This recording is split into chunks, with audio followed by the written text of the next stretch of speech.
Hello again, intrepid knowledge seekers and sonic adventurers. Welcome to CognitionChunks. This is the limitations of Pythagorean tuning. Why isn't it used everywhere? Pythagorean tuning, despite its historical and theoretical significance, is not the universal standard in contemporary music for several reasons. While it provides certain advantages, such as harmonic purity in specific intervals, it also has notable limitations that make it less suitable for some musical contexts.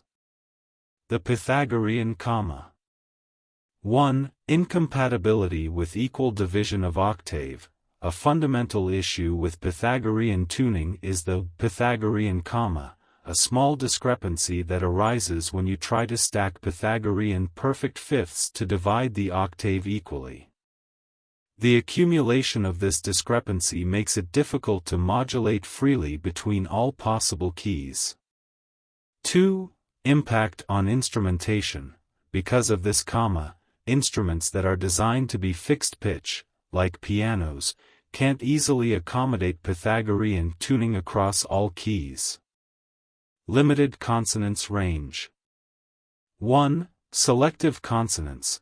While perfect fifths and octaves are very pure in Pythagorean tuning, other intervals like thirds and sixths are less consonant compared to those in other tuning systems such as just intonation. 2. Chordal limitations. This makes Pythagorean tuning less ideal for music that relies heavily on complex chords or needs the greater consonance in thirds and sixths that other tuning systems can provide. Modulation and key changes. 1. Restricted modulation. The Pythagorean system is not well suited for pieces that require frequent key changes, or modulation, since it favors specific keys. 2. Contemporary complexity. Modern Western classical and jazz music often involve complex modulations and chord changes that are more easily accommodated by equal temperament. Musical genres and styles. 1. Limited application. Pythagorean tuning fits well with monophonic or homophonic textures but is less appropriate for polyphonic music with complex harmonic structures. 2. Cultural context. Non-Western music often employs a variety of scales that are not easily adapted to Pythagorean tuning. Practicality and ease of use. 1. Tuning difficulty. For ensemble settings, Pythagorean tuning can be impractical.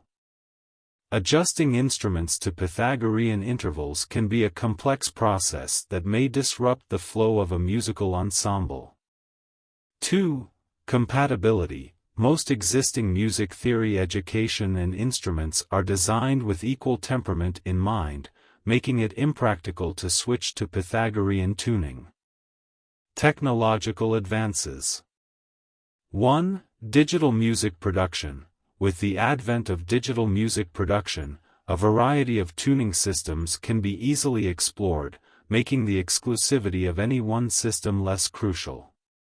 2. Flexibility. Modern synthesizers and DAWs, digital audio workstations, allow for on-the-fly tuning changes, reducing the need for a fixed tuning system.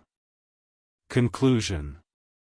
Pythagorean tuning, while pure in its mathematical ratios and theoretically intriguing, presents several practical limitations that have led to its decline in favor of more flexible systems like equal temperament.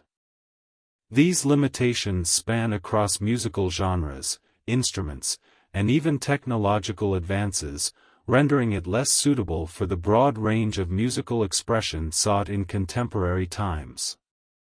However, it remains an important studied subject for theorists, ethnomusicologists, and those interested in the historical and cultural aspects of music making.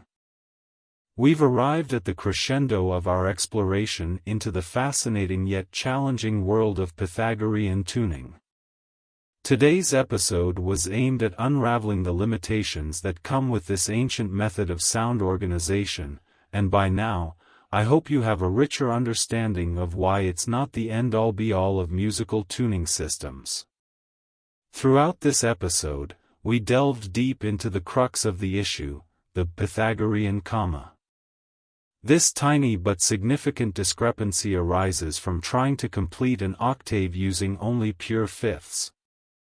The resulting imbalance has significant implications, especially when we transition to music that relies heavily on complex chord structures or key changes. We also considered the practical challenges that come with Pythagorean tuning. From the difficulties in constructing multi-scale instruments to the limitations it imposes on musical genres that thrive on harmonic richness, we realized that the pure intervals of Pythagorean tuning come at a cost. They are not always musically useful or universally applicable. So where does this leave us? Pythagorean tuning is a fascinating relic that has its place in music history and theory. It's a tribute to the ingenuity of human intellect and the enduring marriage between math and art. However, it's not a one-size-fits-all solution. The story of Pythagorean tuning is a lesson in the intricate balance between theoretical purity and practical necessity. As always, if this episode struck a chord with you, don't forget to hit the like button, subscribe, and ring that notification bell so you won't miss our future dives into the pools of endless curiosity. Here at CognitionChunks, we endeavor to satisfy your intellectual cravings one chunk at a time, garnished with our customary dash of nerdy humor. Stay tuned for more cognitive feasting.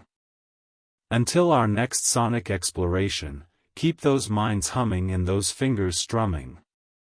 Was this accurate? Did GPT just make up a bunch of stuff that does not exist or does not make sense?